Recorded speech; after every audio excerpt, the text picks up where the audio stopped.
A very good evening to everyone. We, the team of Petroleum Engineers Association, is delighted to organize Workshop 1.0 Get Ready to Fly with Us Session 4 on the theme What does oil and gas industry need from the students? We are very pleased to introduce Mr. Abhijeet Anand sir, who will be our speaker for today's session. He is a commercial engineer in Schlumberger, 6+ years of experience, associate editor, student focus, the way ahead SPE, director of Sarthak, a mentor program for students, motivational and career counseling speaker who has motivated over 10,000 plus students across the globe, executive chair, Aanandam Society for Sustainable Development, YouTuber, and a blogger. We will also be posting the video on our YouTube channel so that you can access it anytime. And we are also going YouTube live too so that you can share with your friends. Now, I would like Abhijeet Anand sir to start the session by sharing the knowledge on what does oil and gas industry need from the students. Thank you. Thank you so much, sir. You can start.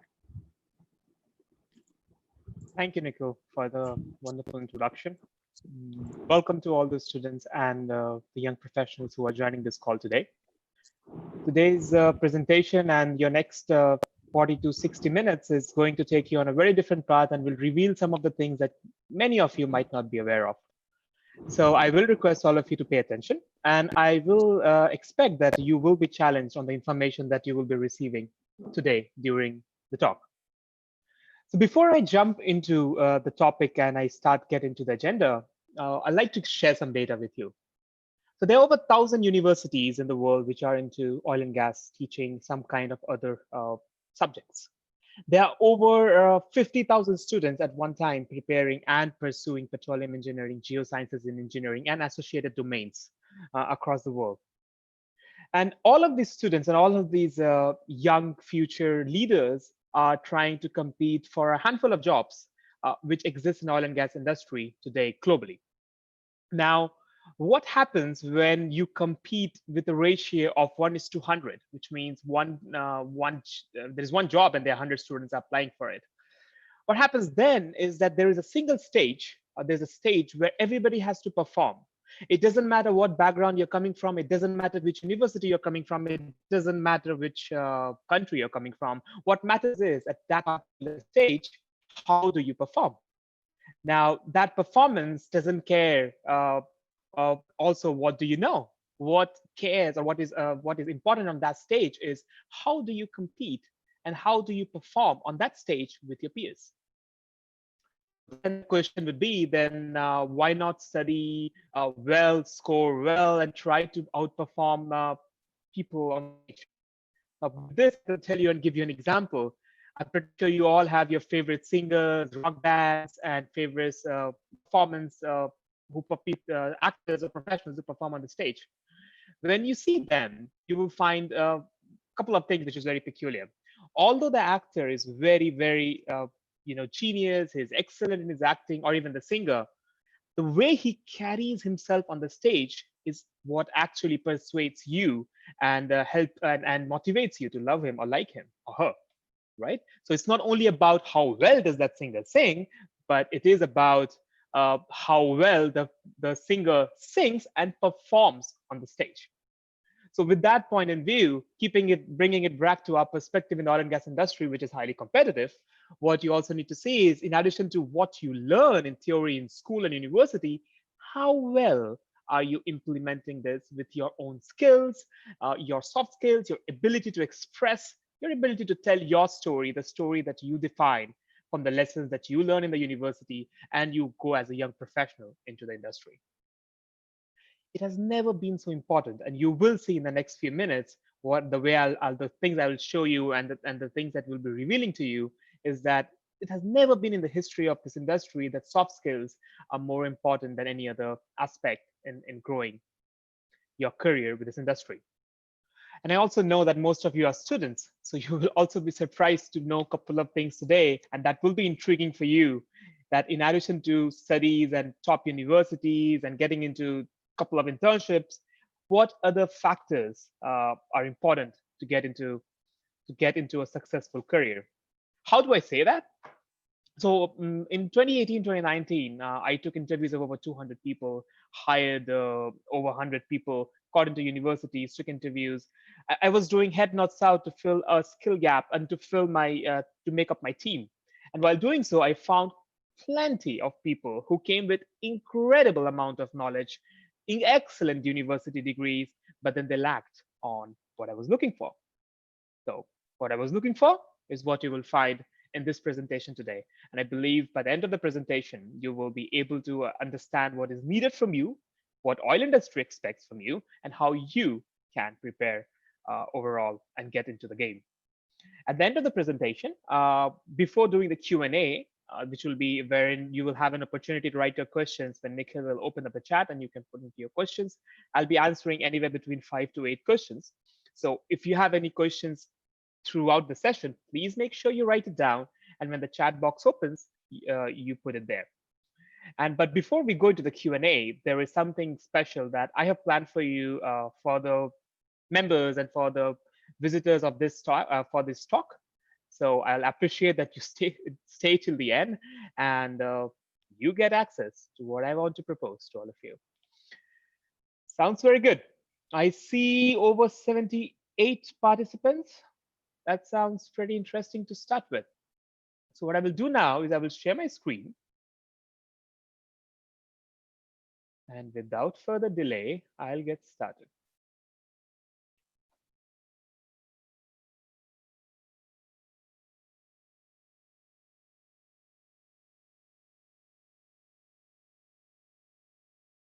I would believe, Nikhil, can you confirm if you can see the screen? Yes, sir. We can see, sir. And its presentation, right? Yes, sir. What skills Okay. does oil? Okay, perfect. So guys, before we go into this, right, I really don't want to make it a session now where you're bored to death, right? I won't do that. I don't want to do that. And you will see that my way of presenting and my way of sharing knowledge is more of conversational and more of a story type than trying to preach you something or teach you something. The topics that I talk about, the topics that I deal with are topics that happen from practical life. So you won't find me teaching you A, B, C, D or the philosophies or the subject and theories. So try to keep a very open mind. Grab a cup of tea if you want, or get a glass of water with you. Enjoy the session, take notes, and write on your questions so that at the end of the session, we can start ahead with. All right. So the topic of today's session is what skills does oil industry need from its future leaders? So who are future leaders? You are future leaders. What does oil industry need? We'll talk about it today. And you need to understand either you are a student, either you're in the first year or final year or waiting, or you're a class of 2020 or just joined oil industry and you are into first few years. What is needed is more or less the same at all levels. So this next few minutes, we will talk through it. Before we get into that, you'll like to know a little bit about myself. So who am I? So I am a mentor, guide, explorer, productivity hacker. That's what I do on a passionate basis. In terms of my career or what I have done, so I graduated from IIT ISM Dhanbad in the year 2013 in petroleum engineering. Then I did a degree in law from NUJS Kolkata in 2016. And now I just completed this month a master's in political marketing from Rome Business School. I currently work as commercial engineer for Schlumberger at Bucharest, Romania. Before this position, I've been with the company for around 7 years, and I've worked across India, Saudi Arabia, and Romania. In addition to my day-to-day work and my full-time work, I'm passionate about optimizing human capital so that we can make more fulfilling and productive lives, which is where I founded an mentoring organization for the youth, which is called a Sarthak mentoring program, where we do a one-to-one mentoring program on soft skills for the children and the kids from different backgrounds. We have grown from a 3 volunteer run organization to 25 today and impacted the lives of over 60 children across 3 states in India. I'm also a mentor for Atal Innovation Mission with the Government of India program, and I run a very small YouTube channel, AB Talks, a couple of videos. You won't find much there. I love to write, and you will find a lot about me on Medium. I'll be talking about it later as well. I talk about life, productivity hacks, efficiency, and university and career. I am a successful success talk. I give success mantra talks. Basically, I'm a motivational talker and I talk to universities and high school students. I have done talks across 15 cities in 7 states across 20 institutions and impacted lives of over 10,000 students, both university and high school across the country. This is a brief about me.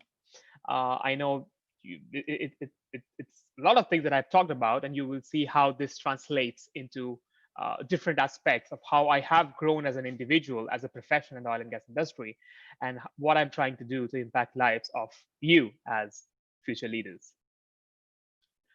So, moving further, the question is, what's happening now, or why are we talking about skills, right? Why aren't we talking about production engineering, reservoir engineering, right? If you have seen my LinkedIn post, I just posted what's more important, or is it technological skills, is it soft skills, or is it some other skill that is important in today's world? So in my perspective, it's very easy to learn something which is brochured. What I mean by brochured is, if you have a curriculum and you have a structure in place, everybody and anybody can learn it. That's what university does. It puts all of you into a classroom, puts you into a course curriculum, teaches all the thousands of students across the world, hundred thousands of students across the world, and tries to teach them concepts and get them to learn and get them to the industry. Now, what does industry need is not only theoretical knowledge. Oh yes, we need some of the sharpest brains in the world who work hard in the university, who are very sharp, very intelligent, knows the subject matter expert, knows the subject matter that they're talking about. But we don't need somebody who is into the books only. We need people who are smart enough to implement what they've learned in university. Now, what does that mean? That simply means they should have life skills. Now, life skills is a very broad term. Definitely, life skills is a very broad term. But what life skills would be important for you to excel in the industry? The thing is, oil industry is a very, very niche industry. And also one of the industries I am very grateful about. Like this, with the help of this industry, I have traveled across 15 countries in the past 7 years, traveled on a private jet, on a chopper, on a ship. I mean, it has given me access to a lot of things, a wide network, a huge amount of opportunities. And I really don't believe any in the industry could do that in the first few years. So congratulations, first of all, that you are into this league. Now, but to remain into this league and to become a future leader, you need something to excel you out. Now, the thing would be, where do we stand today? So if you see this plot on the right-hand side, which talks about some percentages, which comes from 2019 Global Energy Talent Index, which is basically talks about the crisis we have at an alarming level in oil and gas industry. What it says is that 39% of the companies in oil and gas industry are unable to find the right talent. They see that there is a crisis. In North America, 42% in Europe say the talent crisis is already here. Now, this data is 2019. If you just bring it around this current scenario and the COVID and the downturn and the unprecedented global recession and the downturn in the oil and gas industry, this has gone even worse. And this will go even worse. Why is that? Because now, because of this, a lot of great talented people have been laid off. Either they will be forced to change the industry. In other words, industry will lose the talent, or they will be on waiting and they may not ever come back to this industry. So in future, we will be needing leaders who know that this talent crisis or this gap exists. And once you know and once you understand that this gap exists, only then you can take action. So what does the future of oil and gas industry need? Future of oil and gas industry, and that's my belief, will not be written by people who play it safe, but by people who play it well enough to survive and then thrive. Oil industry is one of the conventional industries which is very slow in taking risks. But that statement is a thing of the past. We have always spoken about digital is future. Digital is something way ahead. But I want to tell you that digital is present. Everything that we have been talking about, different technologies that may happen in oil and gas industry is present. It has happened to happen now, and the future leaders and the leaders which get into this industry will make it happen. What does it mean then? What does it mean is to understand these four things. First, forget about 2010s.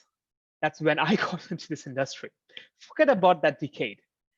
Earlier oil and gas industry, whatever it was, its industry is evolving and changing faster than ever. There's unprecedented change. And when you get into this industry, or if you're starting up today in the oil and gas industry, what you will see in this industry is not what the people in 2010 would have seen. People like me, when I started, I was always thinking about the next big thing that's going to come. The future is going to be there. The future is present, which means that I am already in the future. So you are entering in to the things that we all have been talking about since several years. So this decade and the decade that you will be entering the industry is going to be completely different than it has been in the past several decades. Number one. Number two, industry needs people who talk about change, who are problem solvers. As I said earlier, that have been long enough that this industry was conventional, and we have been thinking about and doing about was to take less risks. But in future, this industry is going to take huge risks. We are already seeing some trends that companies like Schlumberger is already doing it. Companies like Schlumberger, we are taking some steps, and we are bringing in some technologies which people thought will come later in the 2020 decade. We are bringing up right now, right here. And that's where we say that the industry will need more practical problem solvers, which means we need people who are more humane. It means people who take problems and industries linked to day-to-day lives of humans and people to make it better. Number three, industry will not talk about certificates and degrees. What it will talk about is it will demand action. You will see later how I will break it down into smaller steps to make you come more familiar with this term. Number four, people in this industry doesn't need people who only follow. There's nothing wrong with following.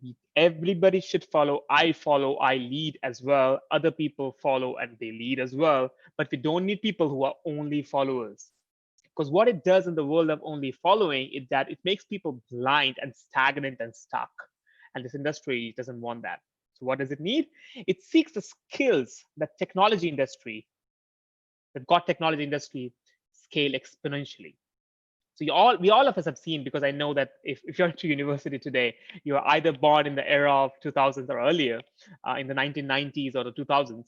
You have seen how some greatest technology companies like Google, Amazon, even Apple have grown into such great steps and such great volume. Just to give you a perspective, when I entered the oil and gas industry, or when I started university in 2009, 10 out of 6 global Fortune 500 companies were oil and gas companies. Today, if I remember correctly, 2 or 3. So it has changed, and all the tech companies have grown up. What it means is that to regain that position and to regain as an industry which has been adding values and which adds to overall value of the country and human lives and the world, we need to step up our game. And who steps up the company's game? People. And which are the people? You. So what will it need and what will work? Oil and gas industry in 2020s will need young professionals like you who are ready to roll up their sleeves to pick up a hammer and work.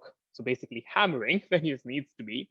And at the same time, we need same professionals who light up their brain to come up with efficiency and technology-driven progress and processes.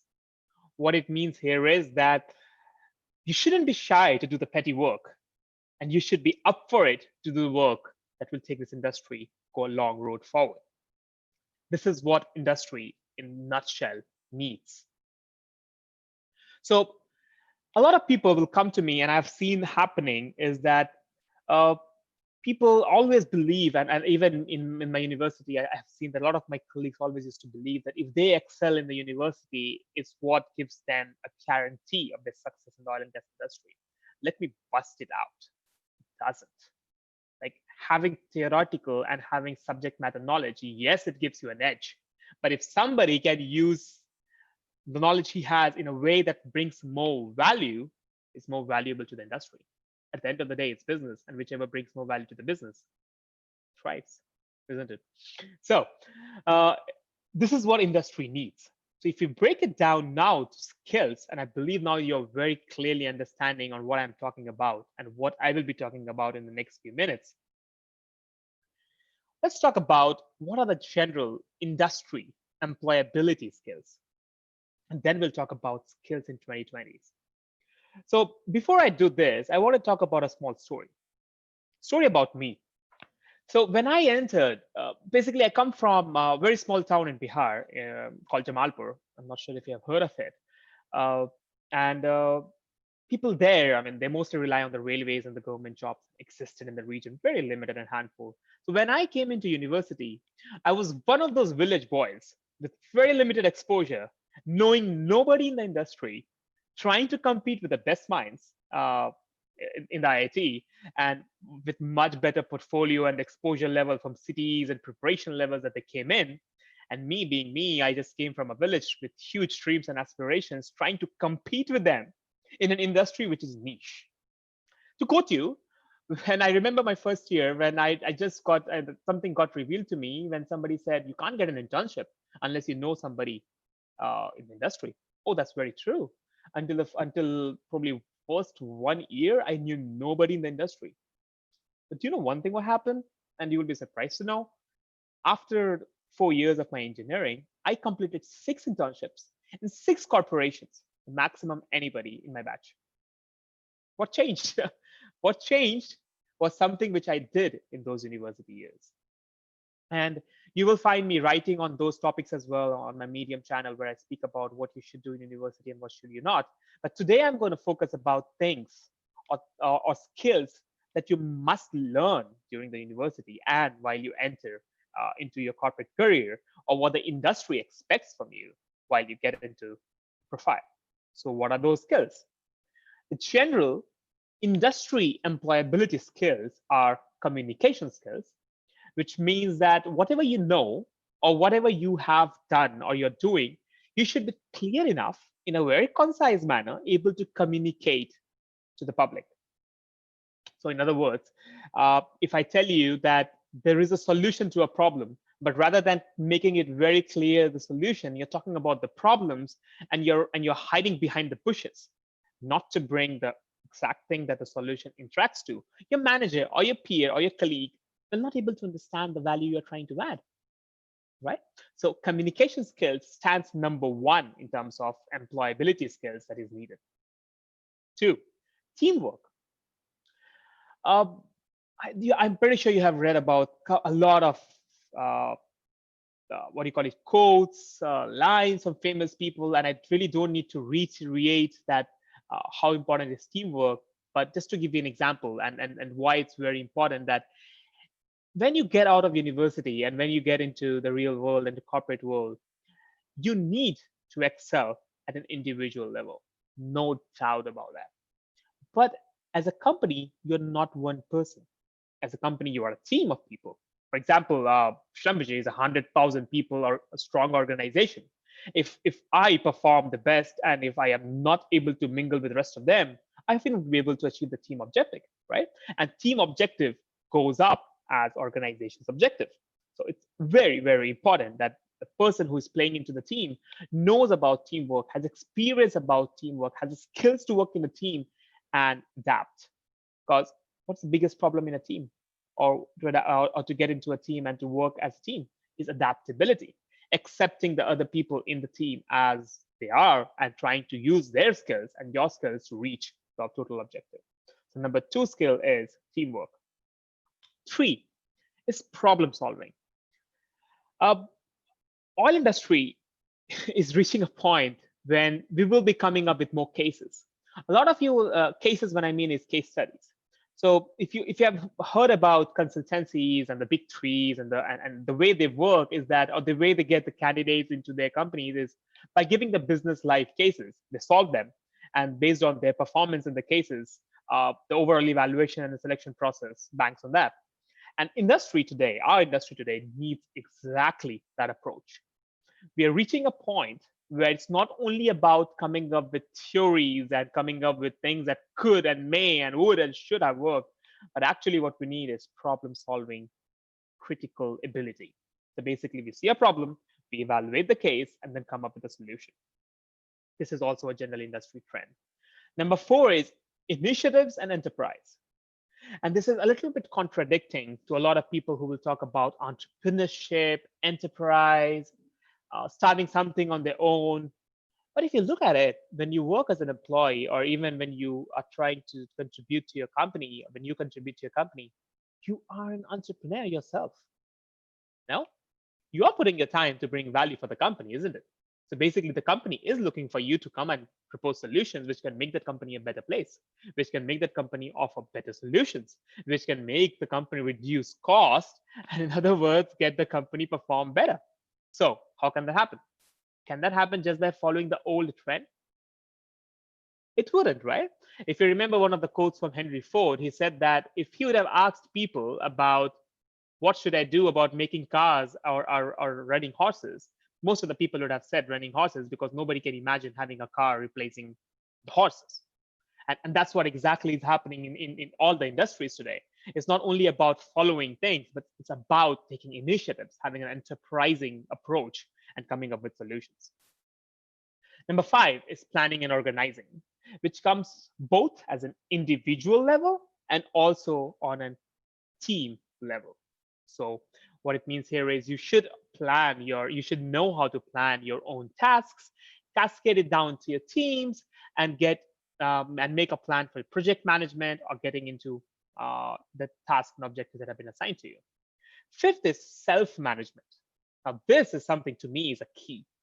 A lot of people and a lot of corporates and a lot of professionals freak out, and they are very good in managing company projects, but they are very poor in managing themselves. Their life, when you try to talk to them, they'll always, whenever you ask them, they will say, oh, I'm in a dipshit. I really don't know what to do. I'm really scrambled. And most of the people are the same way. They really don't know how to manage time between personal, passion, professional, and family life. And until you have all of these things in your plate balanced well enough, you really can't be achieving much in your life in a long-term basis. So self-management is what companies look for. Next one is learning. I mean, self-learning, trainings, I think it's quite evident. It doesn't stop in university, but it goes on and continues in life. If you were paying attention to my introduction, you would have realized that I did my petroleum engineering, did a degree in law, and now I'm doing a degree in political marketing. 3 different ends, but all meant towards to learn. And the last one, and most important one in that industry needs, is ethics. What you do, however you do, and how you implement is important for the company's success, because you represent the company. So which means that the company will be looking for what it looks for itself in the guiding principles. So these are some of the general industry employability skills that is needed. These all lists coming from some renowned research done by Harvard and Forbes. I've summarized it here. But what I'm going to take you to is what skills are needed in 2020s. I told you how 2020s are different. So what is needed in 2020s? I'll talk about 5 skills that are very important in the age of automation. Number 1, and more or less, it's coming from the bigger list, and then it's further scaled down into oil and gas industry and the 2020 decade. Number 1 is leadership. So this industry, as I mentioned earlier, has never been the more need to be more enterprising, taking initiatives, and leading a change. So industry will look for people who have leadership acumen. Number 2 is adaptability. Adaptability fits right into teamwork. So how do you adapt to the environment, to the tasks you have been put in, to the teams you have been subjected to the problems that you are facing, to the diversity of people that you're working with, to different challenging situations that your company puts into which you were not before. So second important thing is adaptability. Number 3, and it's also in the comment on the left-hand side, is communication. So how well are you communicating your problems, your challenges, the problems and challenges of the company in the right way, the products and solutions of the company to its customer? Your own voice for things that you can make the company better is what will count in the coming decade. Number 4 is problem solving. Why? I think it's pretty clear, because how oil industry is changing. And number 5, and which you did not find on the left hand side, but which will be one of the very important things that will be coming up in 2020's decade of hiring young professionals and future leaders, will be intuition and logic. It's also linked to EQ, emotional um, quotient or emotional intelligence. What it means here is good that you have a problem solving approach, good that you're adaptable, good that you're a leader, good that you can communicate well. How well you can fit all these 4 things and bring logic and your own common sense forward to make the problems more humane and treat problems in a human way than just numbers and sheets and papers.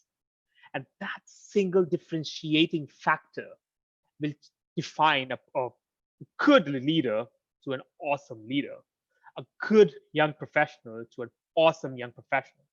So these 5 things, which is also coming from one of the research done by Swift, and I believe these are the 5 things that will define how well you present these 5 things and why oil industry and the future recruiters will look into this. So next, the question would be how to make it happen, right? How to break it down to smaller skills. Yes, we somehow know that, yes, these are important. What do we do today to make it happen, right?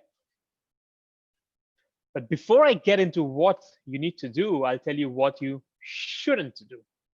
So what you shouldn't do? You don't need to panic. You definitely don't need to panic. Imagine when I learned about in 2009 that without having connections, I could not get a single internship. I actually felt, why the hell did I get into this industry? I mean, was it just the money or the exposure or the experience? Why? And then I was looking for answers. Then there was a time, I would say, when I was really, really concerned because I did not know anyone in the industry. I had 2 options, right? And like many of my colleagues did have it. Either you panic and freak out and just give up, or you think about actions that you can do. I'll talk about what actions you can do in the next slide. But number 1 thing is don't panic. Number 2, do not create hysteria. What it means is do not try to link it up what happened to your previous batches, to your elders, to the people you know in the industry, and what's happening around. Do not aggravate it. It's already, because of the current scenario, it's going bad. Either you can look negatively or you can look positively and be optimistic about the challenges and opportunities that the industry will be presenting as a whole. And it will be presenting. The industry is not going anywhere for the coming few years, right? Coming many years, to be precise. So do not create hysteria. 3, and the biggest mistake most of the people do is bank on university studies. So what does it mean? It means that a lot of people go to the university and believe all that's going to happen is going to be the university. I'm going to study hard for the 4 years and then wait for the college campus for the interviews, and the university will get me selected. Oof. I cannot tell you. The 2020 batch is a living example. This is the most unlucky batch, and my feelings and sentiments are with the batch. But what I want to also tell you is that learn from what may happen. What it means is never bank on a single source of reliability. Have a backup plan. So if you say that you only relying on university studies, you're actually digging your own hole. So be careful. Number 4, don't live on hope only. You will see a lot of people saying, we'll see what will happen. Whatever is going to happen for the good. I've not done anything bad, so nothing bad will happen to me. I know things are going to fold up. Oh, great. Great ideologies. But things don't fold by itself, just by itself. Opportunities goes to people who are better prepared. You may be lucky once, you may be lucky twice, and there's a high chance that you're going to lose it. You cannot be lucky every single time, right? Your hard work and your preparation will come into picture. So always, never, ever only live on hope of somebody else or in circumstances or even the university, for example, to not put all your, they call it, all your cards in one deck. Number 5 is don't think about future studies without a perspective or plan. A lot of people will think about, there's nothing much in the job. I really don't know what to do. Let's get to study. And you're going to pump more money and more efforts into higher degrees and and think that in 2 years things will change. I definitely believe in 2 years things will change. To be honest, I believe if you really know why you want to study, this is the best time to do that, because you are studying through the downturn, and before the next downturn cycle comes, you will be out of it and you will be landing. You have more probability and potential to land on a job. But do not get into that if you don't know why you're doing it. I've met so many people, and over the talks that I gave, and through the messages that I receive on different mediums, people are really confused on why did they even chose masters or PhD after doing bachelor's, or why did they quit their job to do even MBA. They really did not know why they got into that. And later, when they got into that, they realized they're trying to find answers for it, right? So it's great to pursue a higher degree. Absolutely amazing. Good time to do that. Only if you have a perspective and a plan. If this fits into your plan, do it. Don't do it as a fallback option. If I didn't get anything, I'll do this. It's investment. Always keep in mind. And sixth, but not the least, do not focus only on theory. So what do you focus on? This is what you should do. So what you should do, and about all the skills that I've been talking about in the previous few minutes, and what the industry needs, and what you shouldn't do, this is what you should be doing. Number one, come out of your being a student mode. Come out saying, oh, I'm a student. Come out of the mode where you say, I am naive, I'm less experienced, I really cannot play the game. You are a stakeholder in the game. What's the game? The game is to make this industry thrive. So you are actually well into it. If you will read one of my blogs where I write about things that university students should do about, you will see that being a student is actually a bliss, because the things and the venues that you can do being a student, trust me, after you get out of it, those venues reduce, because nobody's judging you right now. You can make as many changes, mistakes, and recycle it and do it better. Those things are not going to happen once you are into a corporate and working under a banner. So come out of your being a student mode, except to be a stakeholder. Second, network. Now, this is something I really want to talk about and share with you guys. Whenever I get a message and I see the message starts hi and it stops there. It starts hi, ends at hi. What do you expect from me to do with that? Imagine, I could do nothing. At first, I feel bad that I did not respond to you, but then I realize if the person writing to me does not have a perspective to talk to me, why should I talk? Right? Time is valuable for everyone. So when you network, you need to know what value you can give to somebody else. When you network, it's not about you. When you network, it's about them and then you. So basically, if two of you are talking together, the person who is reaching out to the other should reach out in the perspective of how that person will be helped. So give before you ask. That's one kind of, I would say, rule of thumb that I'll always recommend to you that you should do. When you network, give before you ask. Change the way you ask questions. Ask for help for sure, but before doing that, bring in a perspective. Try to think about how you can add value. And these days is very easy. Just go through, just to give you a hint, an example, just go through the social media profiles. You will find that what the person is passionate about. You will find a way to help that person out. Extend your hand. Trust me, when you do extend your hand, you get the hand back. 3. And for me, there's nothing more important today than this. Build your own brand. What it means is the way you interact on social media, the things you post, the way your peers know about you, the way your professors describe you, the way your alumni describes you, the way you have performed in an internship or a training and your co-workers and peers described you, the way your co-workers, if you're a young professional, they describe you, is your brand, all right? So when that brand, imagine when you go for shopping in a shopping mall, there are 20 options for toothpaste. Which one do you select? Do you go and read what's included in all of them? You definitely don't. You have a preference. And how did that preference come from? Because that preference either was too good when you used it, because of the product quality, or if you did not use it, because they branded it really, really well. That's where this will come into picture. And this in 2020s, it will be the most important thing when you are being interviewed, your resume is being reviewed, you are getting global and digital interviews like Zoom interviews and face-to-face video conferencing interviews. This will be what will be very important. So your brand should be present. Here, it's about you. Then here, you should be the focus. Number 4 is upskill with the latest industry trends. I see a lot of people when they say that they have done training and they have done a lot of training about different technical subjects. Oh, great. It's outstanding. Let me tell you, I mean, it's better than doing nothing, right? But aren't those things being taught by a university as well? I mean, if you did a certification in production engineering from outside, great. But I thought production engineering was also taught to you by a university, right?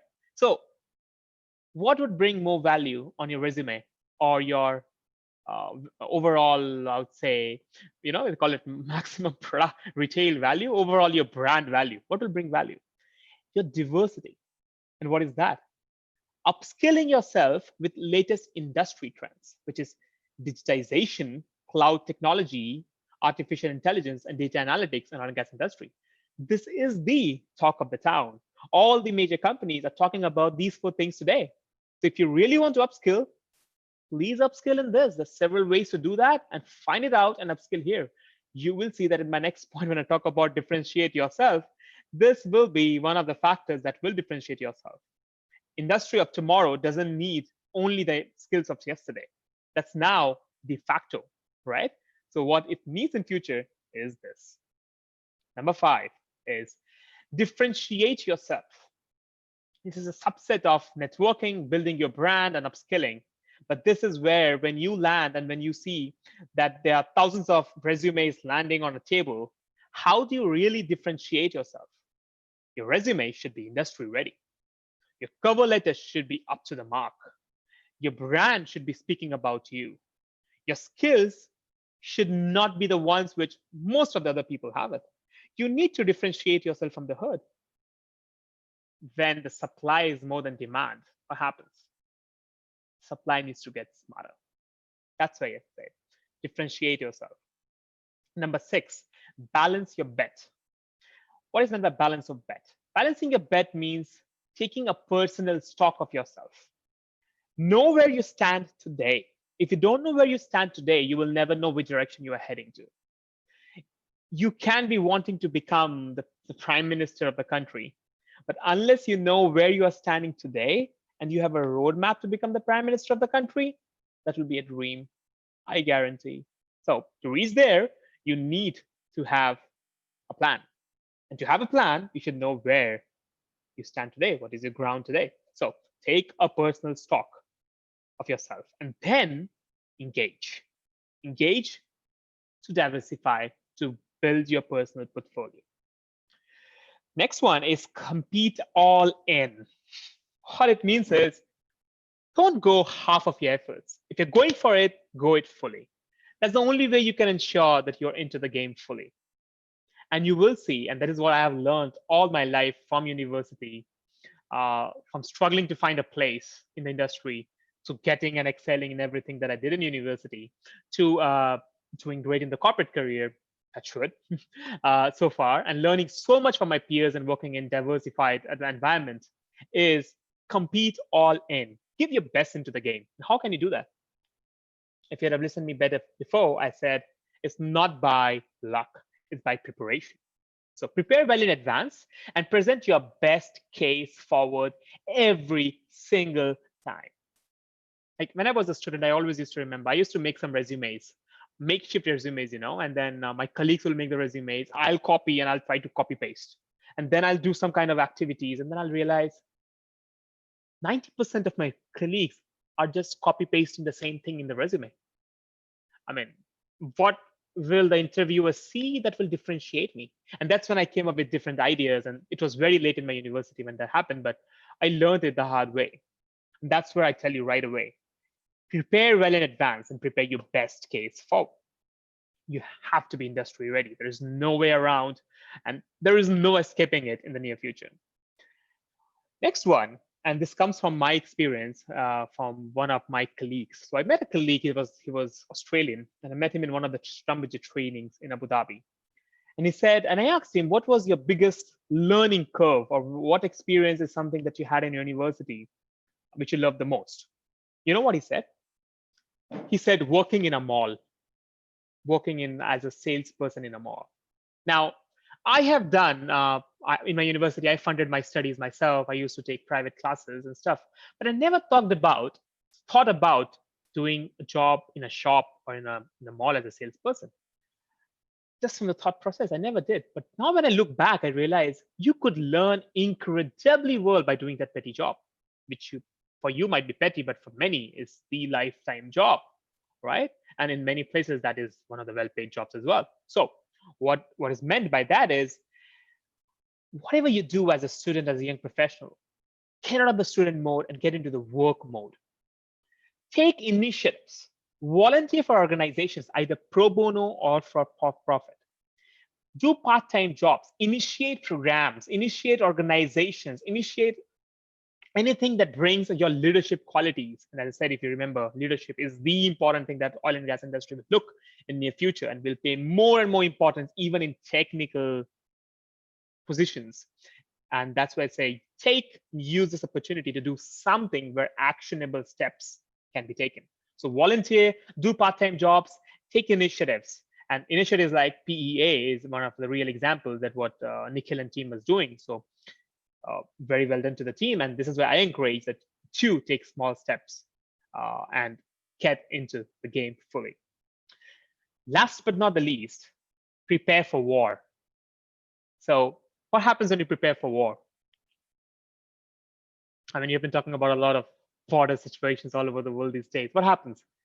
Whenever you prepare for war, you start with seeing where you stand today. So you know yourself. What are your grounds? Then you see where is your opponent. So you see what is the strength or what is the roadmap of the opponent. And then you see what you want to achieve. So when you know that what you want to achieve, you know yourself and you try to gauge what the other person does, then you are very well prepared for whatever situation comes in to win that war. So prepare well, present the best case forward, know about yourself, and get ready to play the top game. This is the summary of what I wanted to present here and what you should do based on what the industry needs. Now, I know that we are running short on time as well. I said it will take anywhere between 40 to 50 minutes. So I'll get to some crux. After you have understood what industry needs, now that you have understood what you shouldn't do, and you have also understood that what you should do and what you should do and how you should do it, let's talk about something about taking action, right? So let me ask you some questions and keep it for yourself and think about in your mind when I ask you. Do you have an industry really ready CV? Do you think that you have a CV that will differentiate yourself from your peers? Have you written in a way which tells your story? Or is it in a way which is framed what the industry or the company will need? To be honest, 99% of the CVs every time I've hired doesn't meet this requirement. And the 1% which does, as like many other recruiters, I just take it out because it stands out and that goes into the next round. By default, it should stand out. So question number one, do you have an industry ready CV today? You should be ready at any single point. Two, what is your personal brand? If I look and search your name on internet or social media and browse through it and try to frame a story about you, is it the same story that you want to communicate to the world? Or your story that you want to communicate is different than what is there? Social media is no more private, my dear friend. It is social by the name of it, right? So what is your personal brand? Do you know? Is it strong? Do you think it will help your case make better? Think about it. Three, how do you differentiate yourself? What is your story? It doesn't matter of all the accolades that you do if it doesn't make all the accolades and all your learnings and lessons into one single compact story. So what is your story? Think about it. And number fourth, and one of the important ones, is what's a skills portfolio? So all the things that you learned in the slides and the presentation and the talk today, where do you stand in all those things today? Have you taken a personal stock? Do you know where you stand today?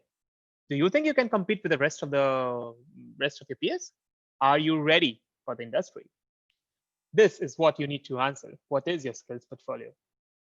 If you are thinking about these questions, and if you think that you're ready for the action, and if you believe and you are convinced enough to know and understand what oil industry needs, I wanted to present something that I want to do for the young generation or the future leaders. So I am planning, and I want to do a 3-level workshop, which will be level 1, level 2, and level 3. Elevate, deliver, transform, which I want to, in the pursuit of making the young future leaders ready for the industry, and they playing the equal game when they come on the stage. This is what I want to deliver. These 3 workshops are divided into 3 levels. Level 1 is Elevate.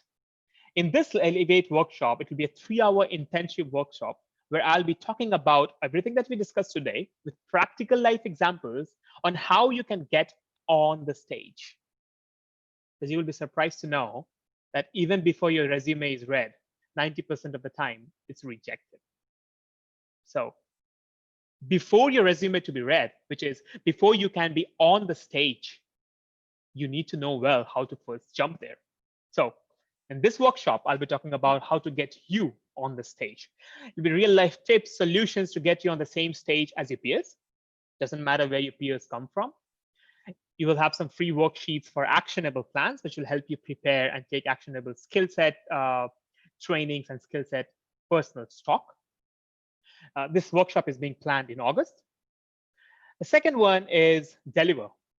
So if you are interested to level up the game further, where, okay, I'm on the stage, but how do I deliver on the stage? Okay, I have the resume and the HR or the recruiting person is seeing my resume, or my manager or the future manager is seeing my performance, but how do I make sure that I deliver it? How do I make sure that I get into the next round? And that's where this workshop will be important, because it will be 2 sessions, 6 hours of intensive live workshop, where you will be talking everything from Elevate plus resumes, cover letters, real interview cases, and personal branding. We will change the game, how you play the game. And number 3 will be complete transformation. This is a makeover workshop. It includes everything from Elevate and Deliver, and we will transform you in 4 sessions and 12 hours, everything that you do today in a way that will be needed or expected for you to do today in the future. This will include everything from the 2 previous workshops, plus building your brand. We will build it. Mentors, plus personal interviews training. We will give you mock sessions. While the first 2 workshops are limited to only 100 candidates who registers first, the 3rd workshop is limited only to maximum 20 candidates, because the 3rd one is the most niche. This is where we take your game to the top level, and there will be personal one-to-one interactions happening. So if you are intrigued about this to know more, I will be sharing a link on the chat box after it's open in a few minutes. You can click on the form where you can put in your details and register or show your intent for registration of the workshop. Then later on, you will be getting emails for further details about the registration. You can have in your chat box now, you can ask me more questions as we go through about these workshops and throughout the session, your career, what you should do, what you should not. But in a nutshell, if you want to reach out to me, you can reach out to me by 3 mediums. One is a website, abhijeetanand.com. You'll find everything that I talked today and the different workshops there. You can find me on LinkedIn as well, where you will find my daily posts about productivity, leadership, and motivation. And you can read about things that I talk about productivity and life lessons on Medium on this blog. While I open this session now for Q&A, and I'd love to take more questions, I'll urge you to think about what I've spoken today, reflect on it, because nobody else will if you do not, and All we need from you is to take your game forward, to bring your best game forward so the world can see the best that you can offer. Thank you very much. I'm looking forward for your questions. Thank you so much, sir, for this motivational session, sir. Now we'll move on to much anticipated moment from the audience, that is Q&A session. Please drop your question in the chat box. Before you do that, I would like to tell that only those questions will be accepted which are on the topic. So here's our first question come. You said the industry is not looking for degrees, certificates, etc. Of the oil and gas companies are going to only the best colleges in the country. How can an average grade college guy with excellent attitude and skill will get a breakthrough? From Bharat, sir. Excellent. So that's a very good question, but you need to understand a couple of things when I say that. So, and a couple of things will include that when you are, the first important thing is to get onto the stage. The stage means that the students who are, if you say, certain colleges, those certain colleges by certain means over the years have earned reputation. And that's where they have an added advantage. That companies have preferences for those universities and colleges. You really cannot change that company right away. But what you can do is build your own portfolio and your own skill set to reach out to the companies to present a solution. What I mean is, you will see, and you, most of you, if you self-reflect, you will realize many people come and say, "This is my resume. Please let me know if you have a job." Do you think the recruiters will ever even consider to read your resume? I guarantee they will not. Why do you think so? Because you're asking for something without giving anything. So what it means is, when you ask for a job or some kind of stuff which you expect, try to give out to the organization, build your own reputation. Now, in the case of good universities, they have a reputation by default. That's their brand. I'll say build your brand too. And now when you do that, the way you're competing is really, really difficult when you do not have that brand. So which means that you have to build your individual brand. To give you an example, reminds me of one of my colleagues from IIT Gandhinagar. So IIT Gandhinagar was a very new IIT when it was formed in 2007, 8, right? And then Schlumberger, for example, never recruited from that IIT at the time. I'm just talking about a decade ago, right? That candidate, so Schlumberger did not come to the university, and that candidate applied on the website. He pursued to offer his solutions to the company in a way that could persuade the company to look at his candidature. He went into the interview. He was able to convert that into an interview because he contributed. He got an internship, and then he did not, at the first place, got the PPO, right? The pre-placement offer, which Schlumberger, companies like Schlumberger, Shell, they actually do if they like the candidate. Now, the candidate was very good, but then since it did not fit into the hiring criteria at that time, that company did not offer the PPO. He then continued to persist and continued to offer solution for that company. And then that company did take a round of interviews, open-ended, and then that candidate got into the company. Now, there's a real life example which I learned in 2012. Taking that example, you can also try to transpose it in your case. To also give you an example, oil industry is the only industry, I would say, where a 10th grade person, a 10th pass out person can earn more than a person who earns, more than a person who is an engineer, a software engineer at Google or Amazon in India. Like, I hired a person, and I won't tell you the name, but I hired a person in 2018, and his salary was $4,500 per month. He was 12th grader. Tell me an industry who can pay a 12th grader with 8 years of experience, $4,500 in India. If you can, just write down the name. You cannot. And this is what industry offers. I have seen many people that industry has grown up. People they started as drivers, and they went on to become country managers in different companies, service companies, and independent operators. This is the kind of, the thing is, what you need is not theory. What you need is your ability to make it happen. Your belief to stand out, to make a case for yourself. to build your own brand if you do not have a de facto brand. That is what will be the differentiating factor.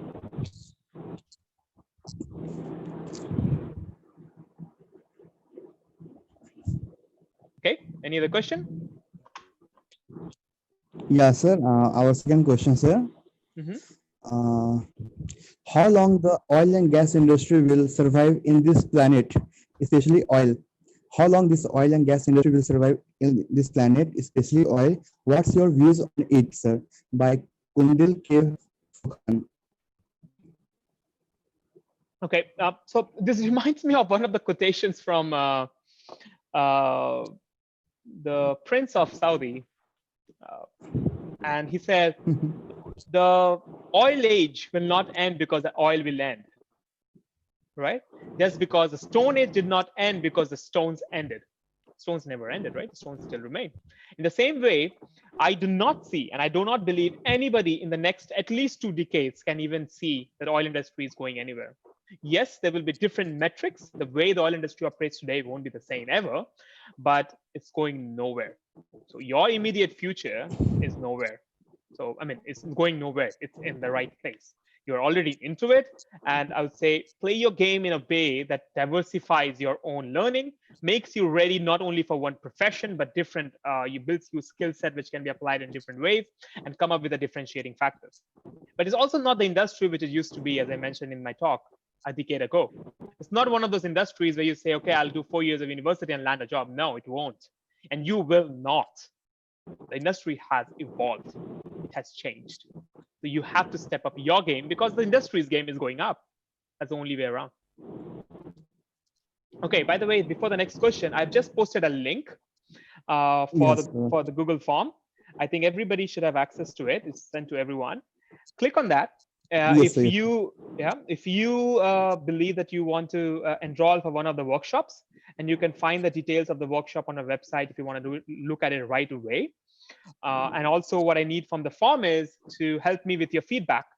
If you did like my session, if you want, and there's several other questions, just spend 2 minutes. There's some mandatory questions, some optional questions, but do give your valuable feedback. I'll be really, really happy to listen to you guys.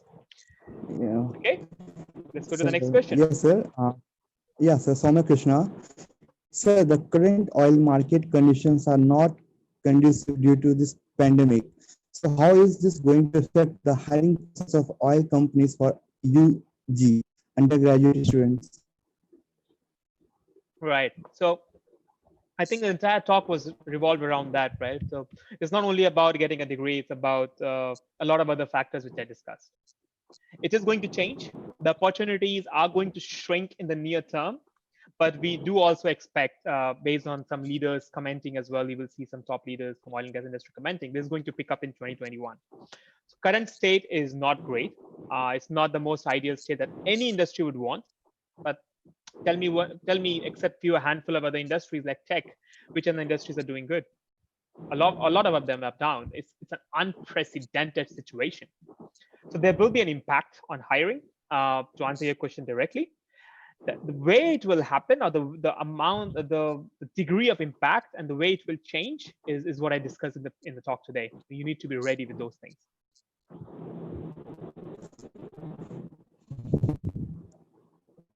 Yes, sir. For next question, sir.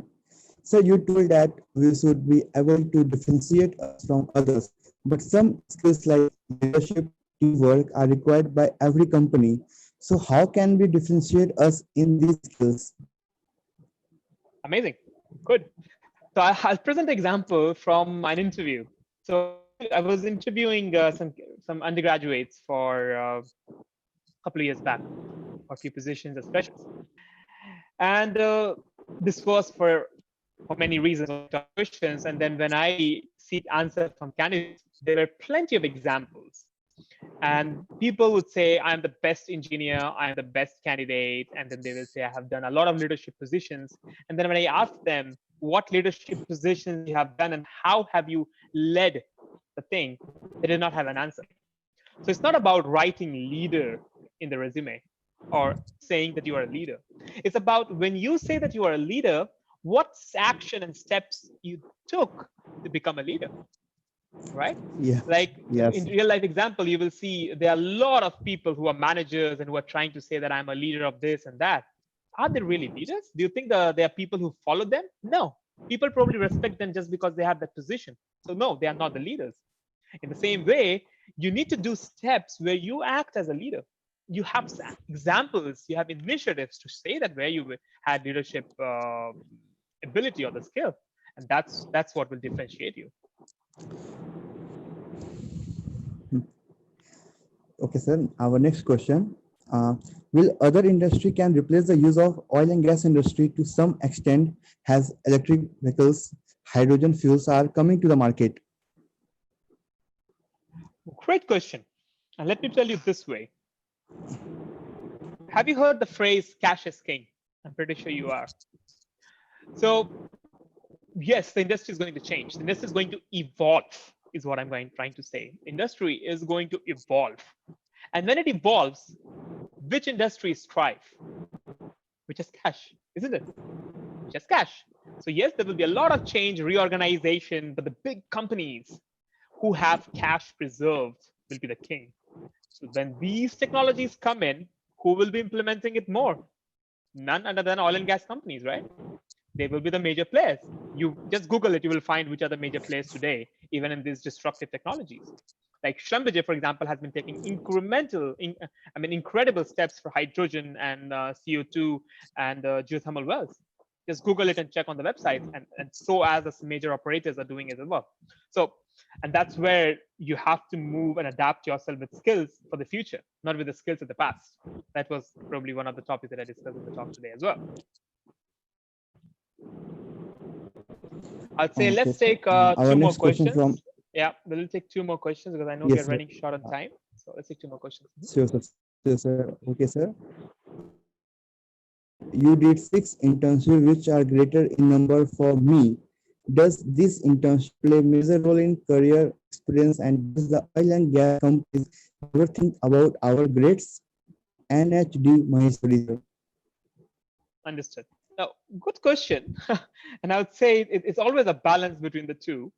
So it also depends on how you have been able to balance between the two. So since you asked about it, I mean, I was the top 5 candidates graduating from my batch. I was actually the third ranked, and I also did these internships. I was the first person to be placed in a company in the campus. So what I would say is I did balance it well when I was in university, and that is what I believe you need to do as well. It's not about doing just internships. I mean, yes, 6 internships was an overdue. I just did that because I want to explore. I wanted to explore the industry. I wanted to see how is it before I enter into it. And I realized that I really like it. I mean, I love the way it provided exposure and early opportunities and early responsibilities. So I know where I was going to, I know what I was landing towards, and I knew what is heading towards me. So I did not take an uninformed decision. And that's the reason why I did it. So in this way, what I want to tell you is that it's not, the count doesn't matter. And my intention for telling you for 6 internships is not what is important. But what is important is if you want to make something happen and you are ready to take actions, you can. For that, you need to be very, very well prepared, ready to take the game head on and play your best game. There's no game called with partial powers, right? I mean, do you send an injured player into the, I mean, if India is playing the World Cup, will you send a player who is injured? You would not, right? Because you are playing with the best, you have to be the best yourself. And that's exactly what is needed from you here. Okay, sir. This is all for the today's session, sir. And sir, last question. I think this is, Yep. sir, how is this exposure of jobs for girls in an oil and gas industry? Yes, sir. This is, I think, a really nice question from Pujita. How is the exposure of jobs for girls in oil and gas industries? Okay. Oh, that's a good question. And to answer it in a very right way, what I would say is, if you see oil and gas industry and browse through, one of the biggest topics that is going on around in hiring and people and workforce is gender diversity. However, this industry is one of the most difficult industries to work for women. And every woman I've worked with in the field, there is immense respect and honor for them, the way they have dedicated themselves. So if you are into this industry and you're ready to take the head on, my respect for you. It's tough, it's challenging. You will have the fun of your life for the first few years if you start with the field. But if you say that you don't want to go to the field operations, you want to start technical and you want to stay in the office, great as well. And as I said, it's equal opportunities for both men and women. There is nothing that is differentiating you from doing great. So keep up the game, get ready to head on face on the challenge with the intent to play it equal with the men, right? If you're playing as a woman, play it equal as men, play the same game together, play your best game, you have equal opportunities. And I'm telling you, the leadership, the top leadership in oil and gas industry is poised towards making this industry more habitable, comfortable, and equal opportunity industry like any other industry in the world. So answer to your question in simple word is yes, it's very much habitable.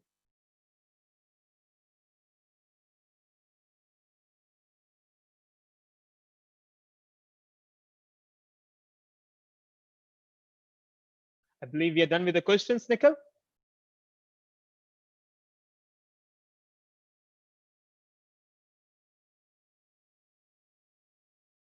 Not sure if you lost Ikhtiar. Nikhil, you around?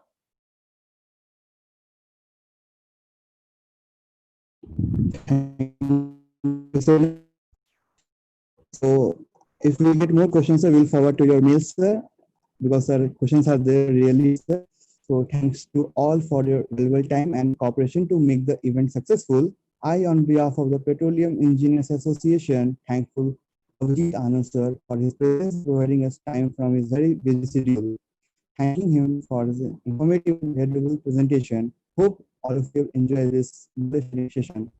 I'm thankful to all for your active participation. I extend my big thanks to all my team members for their extensive support, and especially Abhijeet Anand, sir, from his very busy schedule. And thanks a lot, sir, for this motivational things. Really, sir, we like the session a lot, sir. Thank you very much, Nikhil. I wish all the very best to all of you. A very successful and enlightening career. Love, light, and empowerment from my side. Thank you very much. Bye. Take care. Thank you so much, sir. Have a great day, sir.